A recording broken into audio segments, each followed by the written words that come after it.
मंगल करन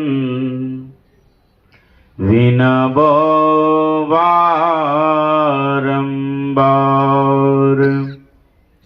धन्य धन्य सतगुरु सुखदां, महिमा कहे न जाए। जो कुछ कहो तुम्हारे कृपा, मोते कछु न बसाए। बोलिए प्रेम से श्री सद्गुरु महाराज जी की जय। परमाराध्य आराध्य देव जी के चरणों में इस दास का कोटि कोटि नमन। मंचासन पूज्यपाद आचार्य स्वामी श्री पूर्ण चेतन जी महाराज के चरणों में कोटि कोटि नमन। मंचासन स्वामी जगन्नाथ जी महाराज के चरणों में कोटि सौ नमन। सत्संग में उपस्थित सज्जन वृंद, माताओं एवं बहनों, सबों को प्रणाम। अभी आप लोग श्री रामचरितमानस से पाठ श्रवण किए और अभी का जो विषय बना है मनुष्य शरीर की विशेषता। मनुष्य शरीर पाकर हम सबको क्या करना चाहिए, क्या नहीं करना चाहिए, क्या खाना चाहिए, क्या नहीं खाना चाहिए, क्या पीना चाहिए, क्या नहीं पीना चाहिए, यह सब का ज्ञान मनुष्य को होना चाहिए। आप लोग सुन रहे थे, यह मनुष्य की विशेषता बता रहे थे। बड़े भाग मानुष तन पावा, असुर दुर्लभ सदग्रंथ ही गावा। साधन धाम मोक्ष करी द्वारा, पाए न जही परलोक समारा। भगवान श्री राम कहते हैं बड़े भाग मानुष तन पावा, सुर दुर्लभ सद ग्रंथ ही गावा। सुर मतलब देवता। देवता लोग भी चाहते हैं कि मनुष्य का शरीर मिल जाए तो बड़ा अच्छा होता। सत्संग भजन करते, ध्यान करते, पर कहते हैं देवताओं को यह मनुष्य का शरीर प्राप्त नहीं होते। देवताओं को मनुष्य शरीर नहीं मिलते हैं, इसीलिए वह ललायित हैं कि मनुष्य शरीर मिले। पर हम सब ललायित हैं कि देवता का शरीर अगर मिल जाता बड़ा अच्छा होता। तो वहां पर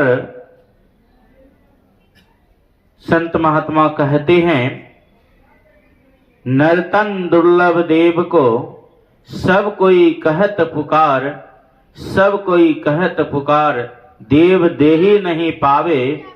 ऐसे मूर्ख लोग स्वर्ग के आस लगावे, पुन छिन सोई देव स्वर्ग से नरक में आवे। भर में चारों खान पुन तहीं कहीं तहीं रिझावे। तुलसी सतमत तत् गहे स्वर्ग पर करे खखार। नर्तन दुर्लभ देव को सब कोई कहत पुकार। कहते हैं उस स्वर्ग को मैं खखार करता हूं, वह स्वर्ग नहीं चाहिए हमें। कबीर साहब को लेने के लिए आगे कहते हैं महाराज आपके लिए देखिए विमान आए हैं, विमान आए हैं स्वर्ग से, आपका बुलावा, वहां से बुलावा आया है, आप स्वर्ग में चलिए महाराज। तो कहते हैं स्वर्ग में क्या क्या मिलते हैं? तो कहते हैं स्वर्ग में सभी चीज मिलते हैं महाराज, सभी तरह की सुख सुविधा हैं। तो कहते हैं क्या वहां पर सत्संग मिलते हैं? संत महात्मा का दर्शन मिलते हैं। तो कहते नहीं महाराज, यह सब नहीं मिलता है। तो कबीर साहब क्या कहते हैं, वैसे स्वर्ग को मैं ठोकर मारता हूं। कबीर साहब कहते हैं राम बुलावा भेजिया, दिया कबीरा रोय, जो सुख साधु संग में सो वैकुंठ न होय। कहते हैं जो सुख संतों के चरण में है वह सुख वैकुंठ में भी नहीं है। इसीलिए कहते हैं वह स्वर्ग हमें नहीं चाहिए। और हम सब स्वर्ग की आस करते हैं। इतने अनमोल शरीर पाए हैं, इस शरीर से हम सब जहां जाना चाहें जा सकते हैं, जो खाना चाहें खा सकते हैं, जो पीना चाहें पी सकते हैं। यह सभी साधन का है मनुष्य शरीर के अंदर में। पर महापुरुष कहते हैं कि मनुष्य शरीर सबसे श्रेष्ठ तो है। अगर मनुष्य शरीर पाकर मनुष्य वाले कर्तव्य नहीं करेंगे तो वहां पर कहते हैं मनुष्य शरीर पाकर भी कहते हैं पशु के समान है। पशु के समान है, वैसे मनुष्य किस काम का। कहता है मनुष्य शरीर तभी श्रेष्ठ होंगे जो कहते हैं भजन करते हैं, तभी कहते हैं श्रेष्ठ है। नहीं तो कहते हैं खाना पीना सो जाना सब काम है पशु समाना जी। पशु भी भोजन करते हैं, पशु भी सोते हैं, और मनुष्य भी भोजन करते हैं, मनुष्य भी सोते हैं, पशु भी कहते हैं काम काज करते हैं। क्या काम काज करते हैं? वह भी आप देखे होंगे, अभी तो वैसा नहीं है, पर पहले बैल से काम करवाते थे, खेतों में जोतवाते थे, और मनुष्य भी काम करते हैं। उतना ही काम अगर करते रहे और भजन नहीं किए तो कहते हैं शरीर अगर छूट जाएगा तो कहाँ जाएंगे। कहते हैं अगर शरीर छूट गया तो आपको नरक में जाना पड़ेगा। इसीलिए कहते हैं खान पान को सुधार कीजिए अगर भजन करना चाहते हैं तो। खान पान को प्रथम संभारो तब रस रस अवगुण मारो। कहते हैं खान पान को जब तक सुधार नहीं लाएंगे तब तक बात बनने वाला नहीं है। अगर किसी बर्तन में दूध रखना चाहते हैं तो कहते हैं उस बर्तन को अच्छी तरह साफ करते हैं तब दूध रखते हैं। उसी तरह यह शरीर रूपी बर्तन को महापुरुष कहते हैं साफ कीजिए। तो कैसे साफ करेंगे? इसको साफ करने के लिए कहते हैं सत्संग में जाइए और संतों से जुक्ति जानकर ध्यान कीजिए, तब क्या होगा? धीरे धीरे साफ होगा। जब तक सत्संग में नहीं आएंगे तब तक कहते हैं महापुरुष आपका जो मन पवित्र होने वाला नहीं है। इसलिए कहते हैं सत्संग में आइए और संत महात्मा का दर्शन कीजिए। दर्शन करने से भी बहुत लाभ होता है। इसलिए खान पान को सुधार कीजिए और भजन कीजिए, भजन यात्री कीजिए। और बात में देर जगत में जीवन थोड़ा, मानो स्तन धन जात गोरधरी करो निहोरा। कांच महल के बीच में एक पवन पंछी रहता, 10 दरवाजा खुला और उनको नित उठी चाहता। भज लीजिए भगवान को यही में भल है अपना, आवागमन मित छुते जन्म मरण की कल्पना। पलतु तक न कीजिए घर 84 फेर, भजन यात्री कीजिए और बात में देर। महापुरुष कहते हैं सभी काम में देर हो जाए तो कोई बात नहीं, पर कहते हैं भजन शीघ्र ही कर लेना चाहिए, शीघ्र ही कर लेना चाहिए। क्योंकि वह काल जो है वह आपको मौका नहीं देगा कि आप सोच रखें कि कल भजन करेंगे, कल शुभ काम करेंगे। यह मौका आपको नहीं देंगे। यह इतना सुंदर शरीर पाया है। एक सभी कोई तो भजन करते हैं, सभी अपने अपने ढंग से भजन करते हैं, सिमरन करते।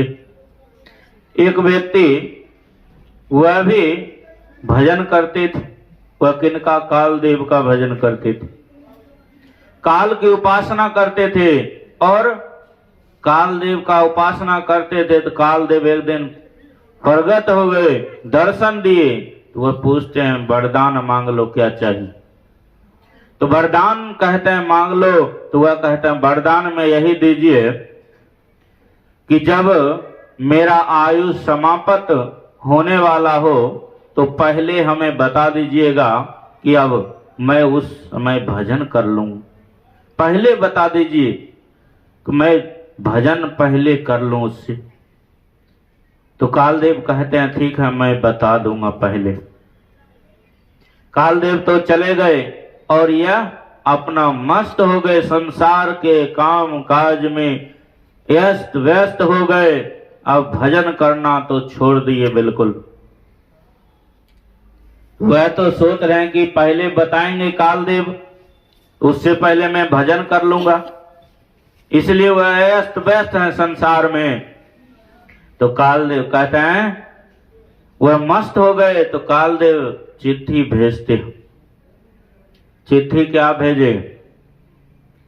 तो आप सब देखे होंगे, बाल सफेद हो गए तो समझ लीजिए कि पहला चिट्ठी आ गए। और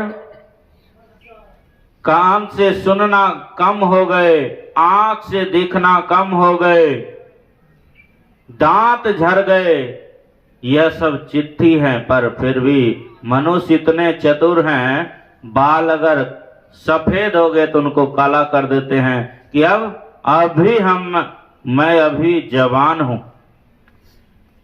सफेद बाल को काले कर लियो, अब भी मैं ठीक हूं। और आंख से दिखना जब कम होते हैं तो आप सब जानते हैं चश्मा लगा लेते हैं। और देखिए परमात्मा का कितनी कृपा है हम सब के ऊपर कि परमात्मा ने पहले सोच समझकर दो कान दे दिए हैं कि कहीं चश्मा की जरूरत पड़ेगा तो चश्मा कैसे लगाएंगे। इतनी उनकी कृपा है। जब आंख से दिखना कम होते हैं तो चश्मा लगा लेते हैं, कान से सुनना कम होते हैं तो मशीन लगा लेते हैं कान में, दांत झड़ गए तो दांत लगा लेते हैं, फिर भजन नहीं करते। और एक दिन काल की झपेटा आए तो वह व्यक्ति कहते हैं महाराज आपको तो पहले कह दिए थे, अगर मेरा आयु समाप्त होने वाला होगा, मृत्यु का समय होगा तो पहले हमें बता दीजिए। तो वह कहते हैं महाराज कोई चिट्ठी नहीं, कोई नोटिस नहीं, आप तुरंत यहां पहुंच गए लेने के लिए। तो कहते हैं मैंने एक नहीं कई चिट्ठी भेजा पर तुम संभल नहीं पाया। पहला नोटिस है, बाल सफेद हो गए, यह पहला नोटिस है। और आंख से दिखना कम हो गया, यह दूसरा नोटिस है। मैंने दो नोटिस ये भेजे, तीसरा है कान से सुनना कम हो गया, चौथा नोटिस है। और दांत झड़ गए, यह पांचवा नोटिस है। फिर भी तुमने भजन नहीं किया, इसलिए आज हमें आना पड़ा लेने के लिए। इसलिए कहते हैं कि भजन हम सबको शीघ्र ही कर लेना चाहिए। किसको धोखा दे रहे? जो भजन नहीं करते हैं क्या उस परमात्मा को धोखा दे रहे हैं? नहीं नहीं, उसको आप धोखा नहीं दे रहे हैं, अपने आप को धोखा दे रहे हैं। इसलिए कहते हैं अपने आप को धोखा मत दीजिए, भजन जो है शीघ्र ही कर लेना चाहिए। यह मनुष्य का शरीर बार बार नहीं मिलते हैं।